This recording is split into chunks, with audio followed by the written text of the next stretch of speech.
You don't get a whole lot of time on this earth if you think of the grand scale of things and how long we've actually been here as a species and all humanity and whatever else. It's not that much. It's like a blink of the eye, if it's even that. I'm here to talk about taking a chance, taking a risk, and when to know if that risk is worth the reward or not. There's been a lot of decisions in my own life where I did things for the sheer short-term look at it. You know what I mean? Like, I switched jobs once before, even though I had a good position, and I didn't necessarily love the job, but I was doing well, and I decided to leave the job just to go elsewhere because that was my goal. Very short-sighted.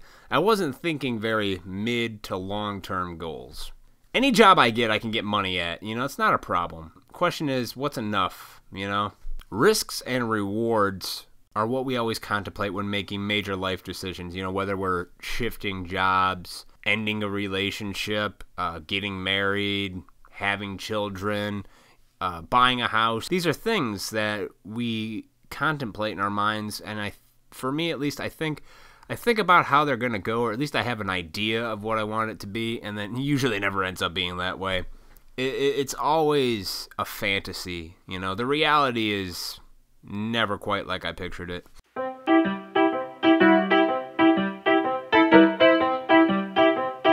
That doesn't stop me from taking those chances, though. You know what I mean? Fear for me was a big motivator.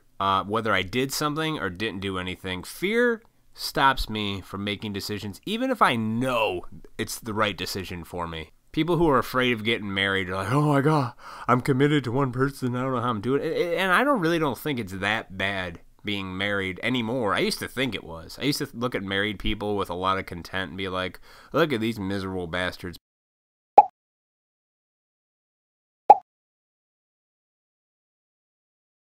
But, you know, because I know some people who got married and weren't happy in their marriage. Now, I don't think that's just they didn't settle down with the right person, per se. From my perspective, I just think they didn't work on themselves and then get into a relationship, you know? Like, I'm using marriage as an example because I think a lot of people just, all right, I should be married by the time I'm 25, and I should be popping out kids by the time I'm 30. Woo! And I'll be well into my career at 35, and we're coasting on to retirement.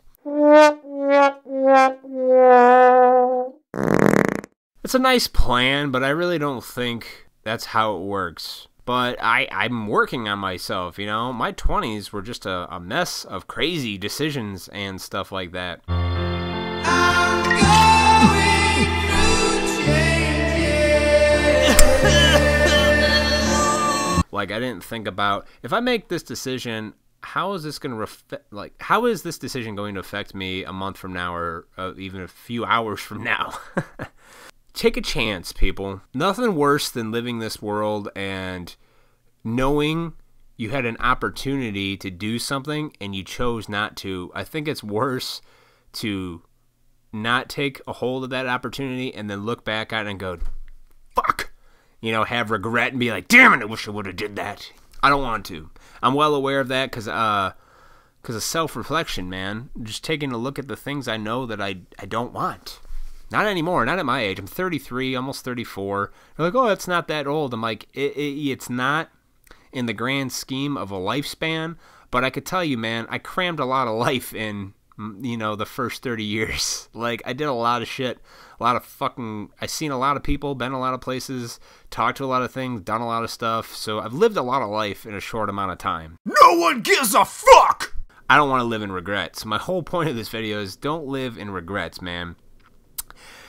If you're in a shitty job and you know you can do better, then go find that fucking job. And I know it sucks being the new guy. I know it sucks starting somewhere from scratch, especially if you've been somewhere a while and you're just comfortable. But that's the thing, man.